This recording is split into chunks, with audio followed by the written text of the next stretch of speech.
all, hearty welcome to your spoken English class. എല്ലാവരും സുഖമായിട്ടിരിക്കുന്നു എന്ന് വിശ്വസിക്കുന്നു. ചോദ്യങ്ങളൊക്കെ നന്നായിട്ട് ചോദിക്കുന്നുണ്ടെന്ന് മനസ്സിലാക്കുന്നു.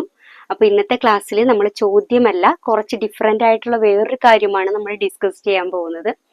നമുക്ക് സാധാരണ മനുഷ്യന്റെ ഒരു ടെൻഡൻസിയും മനുഷ്യനിൽ നിന്ന് ആവശ്യപ്പെടുന്ന ഒരു കാര്യം എന്ന് വെച്ചാൽ എന്തെങ്കിലും ഒരു കാര്യം പറയുമ്പോഴേക്കും അതിനെക്കുറിച്ച് കുറച്ച് നല്ല വിവരണങ്ങൾ കൊടുത്തുകൊണ്ട് അവിടെയുള്ള കാര്യങ്ങളൊക്കെ കൃത്യമായിട്ട് ഡിസ്ക്രിപ്റ്റീവായിട്ട് പറയുക എന്നുള്ളത് മനുഷ്യരിൽ നിന്ന് നമ്മൾ പ്രതീക്ഷിക്കുന്നതാണ്. അപ്പൊ നമ്മൾ എന്തെങ്കിലും ആരെങ്കിലും പറയുമ്പോഴേക്കും നമ്മൾ തിരിച്ച് പറയും, കുറച്ചും കൂടി ഒന്ന് വിവരിച്ച് പറയാമോ എന്നൊക്കെ ചോദിക്കുക അല്ലെ. അപ്പൊ നമ്മളോട് ഇംഗ്ലീഷുകാരോ അല്ലെങ്കിൽ നമ്മൾ ഇംഗ്ലീഷ് അറിയാവുന്നവരാരെങ്കിലും നമ്മളോട് കുറച്ചൊന്ന് വിവരിച്ച് പറയുമോ എന്ന് പറയുമ്പോഴേക്കും നമുക്കത് വിവരിക്കാനായിട്ട് ചിലപ്പോൾ നമുക്കൊരു ബ്ലോക്ക് വരും അല്ലെ. അങ്ങനെ ബ്ലോക്ക് വരാതിരിക്കാനായിട്ട് നമ്മൾ എന്ത് ചെയ്യണം? കിട്ടുന്ന സാഹചര്യങ്ങളിലൊക്കെ പറ്റാവുന്നത് പോലെ ഇംഗ്ലീഷ് സംസാരിക്കാനായിട്ട് നോക്കുക കേട്ടോ. കാരണം ഞാൻ കണ്ടിട്ടുണ്ട് ചിലരൊക്കെ നമുക്ക് ഇതിന്റെ ഈ കമന്റ് ബോക്സിൽ അവര് നമ്മൾ കൊടുക്കുന്ന ആ ക്വസ്റ്റ്യൻസിന്റെ ആൻസറുകൾ എഴുതുന്നതായിട്ട്. ശരിക്കും അവരെയൊക്കെ ഞാൻ കൂടുതൽ അപ്രീഷിയേറ്റ് ചെയ്യണേന്. കാരണം അവർ അത് ജീവിതത്തിലേക്ക് പ്രാവർത്തികമാക്കണുണ്ട്. കാരണം ആ ഒരു ഇനിഷ്യേറ്റീവ് എടുക്കുമ്പോഴേക്കും നമ്മുടെ മൈൻഡിൽ ഇതെല്ലാം എന്താ പറയണത്, ലിഖിതങ്ങളായിട്ട് രേഖപ്പെടുത്തപ്പെടുകയാണ് ചെയ്യണത്. അപ്പൊ നമ്മൾ അറിയാതെ തന്നെ നമ്മുടെ മൈൻഡ് നമുക്ക് ആവശ്യമുള്ള സമയങ്ങളിൽ ഇതിനെയൊക്കെ കൃത്യമായിട്ട് ഇട്ടു തരും. നമ്മുടെ കയ്യിൽ നിന്ന് ചെറിയൊരു ഇൻപുട്ട് കൊടുത്തിട്ടുണ്ടെങ്കിൽ തിരിച്ചു കിട്ടുന്നത് എന്താണ്? നമ്മൾ ബാങ്കിലൊക്കെ പൈസ ഇടുന്നത് പോലെ പലിശക്ക് പലിശ നമുക്ക് തിരിച്ചു കിട്ടും അല്ലെ. അപ്പൊ അതുപോലെ തന്നെയാണ് നമ്മുടെ ലാംഗ്വേജും. നമ്മൾ ഉപയോഗിക്കാതെ വെച്ചിരുന്നത് അത് അവിടെ തന്നെ ഇരിക്കും. ഗ്രാമറൊക്കെ അറിയാവുന്ന, നന്നായിട്ട് ഗ്രാമർ അറിയാവുന്ന ഒരുപാട് പേരുണ്ട്. പക്ഷെ അവർക്ക് ആർക്കും ഇംഗ്ലീഷ് സംസാരിക്കാനായിട്ട് സാധിക്കൂല. കാരണം എന്താന്ന് വെച്ചാല് ഇംഗ്ലീഷ് അറിയാൻ പാടില്ലായിട്ടല്ല, അവര് കയ്യിലുള്ള ഇംഗ്ലീഷ് ഉപയോഗിക്കാത്തതുകൊണ്ടാണ്. നമ്മളൊരു ഭിക്ഷക്കാരന്റെ കഥ പറഞ്ഞു കേട്ടിട്ടുണ്ട്. ഞാൻ ചെറുതായിട്ടൊന്ന് പറയാം. എനിക്കത് നല്ല ഇൻസ്പിറേഷൻ തോന്നിയിട്ടുള്ള ഒരു കഥയായതുകൊണ്ടാണ് ഞാൻ പറയുന്നത്. അപ്പം ഭിക്ഷക്കാരന്റെ കയ്യിലൊരു പാത്രം ഉണ്ടായിരുന്നു. അയാൾ എല്ലാ ദിവസവും രാവിലെ ഈ പാത്രവും എടുത്തിട്ട് ഭിക്ഷ യാചിക്കാനായിട്ട് പോകും. അപ്പോൾ എല്ലാ ദിവസവും പോകും, പതിവ് പോലെ ചെയ്യുന്ന കാര്യങ്ങളെല്ലാം ചെയ്യുന്നുണ്ട്. പക്ഷെ അയാൾക്ക് കയ്യിലിരിക്കുന്ന പാത്രത്തിലേക്ക് ഒരിക്കൽ പോലും നോക്കിയിട്ടില്ല. ഒരു ദിവസം പോകുന്ന വഴിക്ക് ഒരു കല്ലിൽ തട്ടി അയാള് മറിഞ്ഞു വീഴും. ആ സമയത്ത് ഈ ഭിക്ഷപാത്രം ഒരു കല്ലിൽ ഉരസി കഴിയുമ്പോഴാണ് ഇദ്ദേഹം മനസ്സിലാക്കുന്നത് അത് യഥാർത്ഥത്തിൽ ഒരു പിച്ചളപാത്രമല്ലായിരുന്നു, അതൊരു സ്വർണപാത്രമായിരുന്നു. അപ്പൊ നമ്മുടെ കയ്യിലുള്ള സമ്പത്ത് എന്ന് പറയുന്നത് നമ്മുടെ ഭാഷയായിരിക്കാം ചിലപ്പോ, അല്ലെങ്കിൽ നമ്മുടെ കഴിവുകളായിരിക്കാം. പക്ഷെ ഇത് കഴിവുകളാണെന്നും നമ്മൾക്കുള്ള മുതലുകളാണെന്നും നമ്മൾ തിരിച്ചറിയാതെ വരുന്ന സന്ദർഭങ്ങളിൽ നമ്മൾ കയ്യിലിരിക്കുന്ന അമൂല്യമായിട്ടുള്ള കാര്യം വെച്ച് ഒരു ഭിക്ഷക്കാരന്റെ പോലെ ഇങ്ങനെ കറങ്ങി നടക്കും. അപ്പൊ അതുകൊണ്ട് ചെയ്യേണ്ടത് എന്താന്ന് വെച്ചിട്ടുണ്ടെങ്കിൽ നമുക്കുള്ള കഴിവ് ചെറിയ സെന്റൻസുകളായിരിക്കാം അല്ലെ, ചെറിയ വേർഡ്സ് ആയിരിക്കാം, അത് പ്രയോഗിക്കാനായിട്ട് ശ്രദ്ധിക്കണം. അല്ലെങ്കിൽ അത് നമ്മുടെ കയ്യിലിരുന്ന് പോകാനേ ചാൻസ് ഉള്ളൂ കേട്ടോ. അപ്പൊ അതുകൊണ്ട് ഈ ഒരു സ്റ്റോറി നിങ്ങളുടെ ജീവിതത്തിന് ഒരു ഇൻസ്പിറേഷൻ ആയിട്ട് എടുത്തുകൊണ്ട് നിങ്ങളുടെ ഇന്നത്തെ ഇംഗ്ലീഷിന്റെ യാത്ര നിങ്ങൾ തുടരണം. ഓക്കെ, ചെയ്യാലോ? എനിക്ക് ഉറപ്പാണ് നിങ്ങൾ ചെയ്യുമെന്ന്. കാരണം നമുക്ക് എല്ലാവർക്കും ആവശ്യമുള്ള ഒരു ഭാഷയാണിത്. നമ്മൾ പല സാഹചര്യങ്ങളും കണ്ടിട്ടുണ്ട്. ഇപ്പൊ എവിടെയെങ്കിലും ചെല്ലുമ്പോഴേക്കും ഈ ബാങ്കിലൊക്കെ നിറയെ ആൾക്കാർ ഇങ്ങനെ വന്ന് ചിലരുടെ അടുത്ത് കൂടി നിൽക്കണ്ടാവും. കാരണം ഫോം ഒന്ന് ഫില്ല് ചെയ്യണം, ആപ്ലിക്കേഷനും എന്തെങ്കിലുമൊക്കെ എഴുതാനായിട്ട്. കാരണം അവർക്ക് ഇംഗ്ലീഷ് വായിച്ച് മനസ്സിലാക്കാൻ അറിയില്ല, അവർക്ക് എന്ത് എഴുതണമെന്ന് അറിയില്ല. അപ്പൊ അങ്ങനെയുള്ള സാഹചര്യങ്ങളൊക്കെ നമുക്ക് വരാൻ പാടില്ല.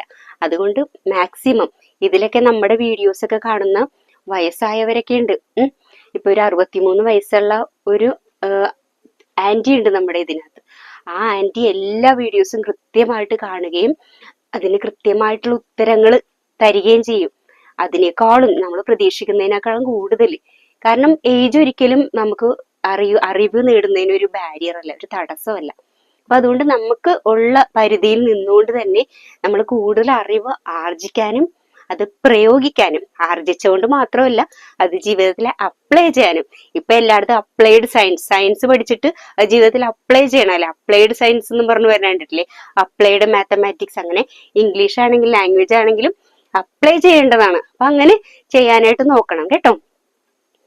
അപ്പൊ ഇന്നത്തെ ദിവസം നമ്മൾ പ്രത്യേകമായിട്ടും ഡിസ്ക്രിപ്ഷൻ ആണ് പഠിക്കാൻ പോകുന്നത്. അതായത് നമ്മളായിരിക്കുന്ന സ്ഥലത്ത് എന്താണ് കാണുന്നത് അതിനെക്കുറിച്ച് നമ്മൾ ഡിസ്ക്രൈബ് ചെയ്യണം, അതിനെക്കുറിച്ച് കൂടുതലായിട്ട് പറയണം.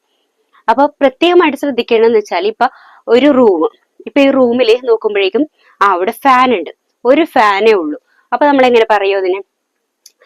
There is A fan. There is A fan, അവിടെ ഒരു ഫാൻ ഉണ്ട്. ഇനി ആ ഫാനിനെ കുറിച്ച് നമുക്ക് പറയാം, ആ ഫാനിന്റെ ലീഫിന്റെ കളർ നീലയാണ്, ഇറ്റ്സ് ലീഫ് ഈസ് ബ്ലൂ. പിന്നെ വേണമെങ്കിൽ പറയാം നമുക്ക് അത് ഒരു ടേബിൾ ഫാൻ ആണ്, അപ്പൊ ഇറ്റ്സ് എ ടേബിൾ ഫാൻ. കണ്ടോ? അങ്ങനെ ഓരോ സെന്റൻസ് ആയിട്ട് സിമ്പിൾ ആയിട്ടുള്ള സെന്റൻസുകൾ ഉപയോഗിച്ച് നമ്മൾ ഇരിക്കുന്ന ആ റൂം, അല്ലെങ്കിൽ നമ്മൾ എവിടെയായിരിക്കുന്നോ നമുക്ക് ഇഷ്ടപ്പെട്ട ഒരു സ്ഥലം എടുത്തിട്ട് ആ സ്ഥലത്തിനെ കുറിച്ച് കൂടുതൽ ഡിസ്ക്രൈബ് ചെയ്ത് പറയാനായിട്ട് നോക്കണം. അപ്പൊ ഒരെണ്ണമാണെങ്കിൽ നമുക്ക് there is, ഒന്നിൽ കൂടുതലാണെങ്കിൽ നമുക്ക് there are. അപ്പൊ ഒരു ബുക്ക് ഷെൽഫ് ഉണ്ട്, അപ്പൊ നമ്മൾ ആ ബുക്ക് ഷെൽഫിൽ നോക്കിയിട്ട് there is a book shelf. അവിടെ ഒരു ബുക്ക് ഷെൽഫ് ഉണ്ട്, അതില് ഒത്തിരി പുസ്തകങ്ങളുണ്ട്. അപ്പൊ എങ്ങനെ പറയും? there are many books. അല്ലെങ്കിൽ 5 ബുക്കുള്ളെങ്കിൽ there are 5 books. ഇനി ആ ബുക്ക് എങ്ങനെയുള്ളതാണ്? വലിയ ബുക്കാണോ ചെറിയ ബുക്കാണോ അങ്ങനെയൊക്കെ. there are 5 big books, വലിയ ബുക്കുകൾ. അല്ലെങ്കിൽ there are 5 small books. അങ്ങനെ നമുക്ക് പല രീതിയിൽ പറയാം കേട്ടോ. അതുപോലെ ഇപ്പൊ ഒരു മേശയുണ്ട്, there is a table. മേശയുടെ പുറത്ത് എന്തൊക്കെയുണ്ട്? there is a pen holder. Pen holder എന്ന് നമ്മൾ പേനയൊക്കെ ഇട്ട് വെക്കൂല, there is a pen holder. അപ്പൊ ഒരു പെൻ ഹോൾഡർ ഉണ്ട്. ഇനി പെൻ ഹോൾഡറിന്റെ ഉള്ളിൽ ഒരു 5 പേന ഉണ്ടെങ്കിൽ നമ്മൾ എങ്ങനെ പറയും? there are 5 pens in that pen holder. കണ്ടോ? അങ്ങനെ ഒരു സിമ്പിൾ സെന്റൻസ് ആക്കി. ഇനി ആ പെൻ ഹോൾഡറിന് ഒരു കളർ ഉണ്ടെന്ന് പറയും, ഇപ്പൊ ബ്രൗൺ കളർ ആണെന്ന് വിചാരിക്കും. അപ്പൊ നമ്മൾ എങ്ങനെ പറയും? the color of the pen holder, അല്ലെങ്കിൽ pen holder is brown in color. അല്ലെങ്കിൽ the pen holder is brown. കണ്ടോ? ഈ രീതിയിൽ എല്ലാ റൂമുകളിലും, ഇപ്പൊ അടുക്കളയിൽ ചെല്ലുക, അടുക്കളയിൽ എന്തൊക്കെയുണ്ട്? now I am in the kitchen. ഞാനിപ്പോ കിച്ചണിലാണ് നിൽക്കുന്നത്. there is a kitchen table. there is a gas stove. there is a gas cylinder. there are plates. there are spoons and forks. അങ്ങനെ എന്തൊക്കെയുണ്ടോ അതിനെയൊക്കെ പറയാം. അല്ലെങ്കിൽ there are vegetables. there is a pumpkin, വലിയ മത്തങ്ങ ഇരിക്കുന്നു. അല്ലെങ്കിൽ അങ്ങനെ ഓരോ കാര്യങ്ങളും നോക്കുക, അവിടെ ഷെൽഫിൽ എന്തൊക്കെയുണ്ട്. അങ്ങനെ നമ്മൾ ഡിസ്ക്രൈബ് ചെയ്യാനായിട്ട്, ഡിസ്ക്രിപ്ഷൻ നടത്താനായിട്ടുള്ള ശ്രമം നടത്തണം. കാരണം ഡിസ്ക്രിപ്ഷനിലൂടെ നമ്മുടെ ലാംഗ്വേജ് എൻറിച്ച്ഡ് ആകും. നമ്മൾ നല്ല പദസമ്പത്തുള്ളവരായിത്തീരുകയും ചെയ്യും. അത് സെന്റൻസിൽ എങ്ങനെ ഉപയോഗിക്കണം എന്നുള്ള ആ ഒരു രീതി നമുക്ക് കൃത്യമായിട്ട് മനസ്സിലാകും.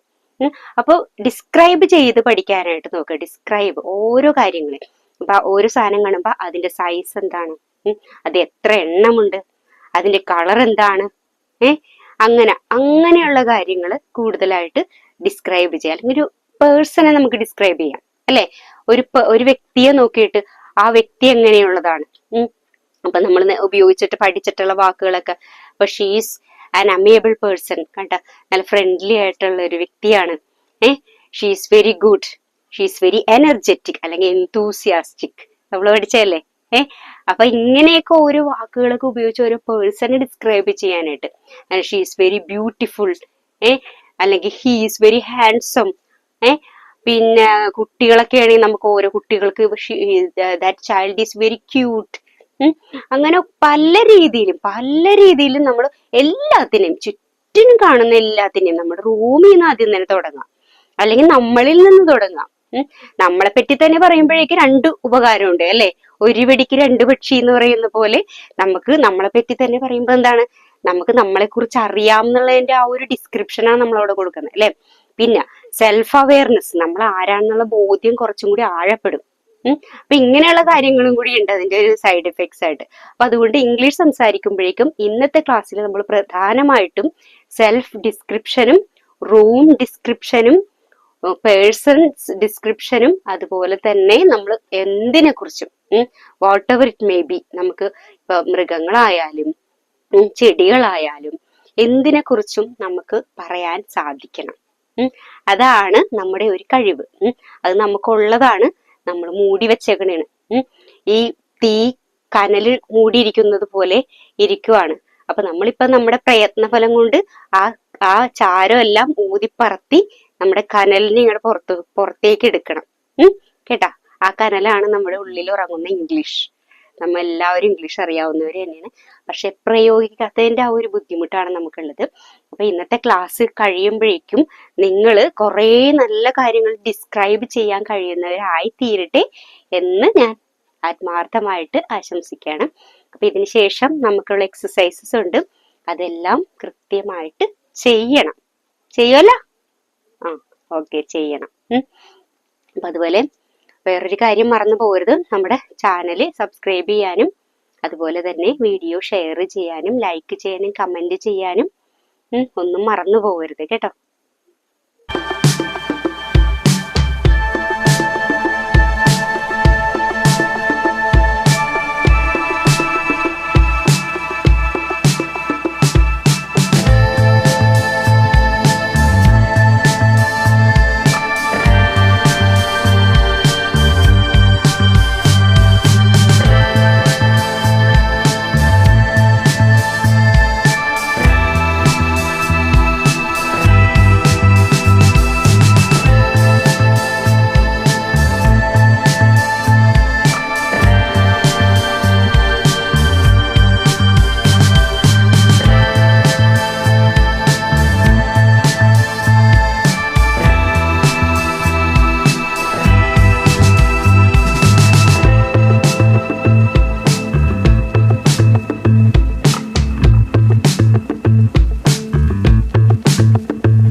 അപ്പൊ ഇന്നത്തെ ക്ലാസ് ഇവിടെ വൈൻഡപ്പ് ചെയ്യാണ്. നമുക്ക് ഇനി അടുത്തൊരു ക്ലാസ്സിൽ അടുത്ത ടോപ്പിക്കുമായിട്ട് വീണ്ടും കാണാം. അതുവരെ എല്ലാവർക്കും ബൈ ബൈ.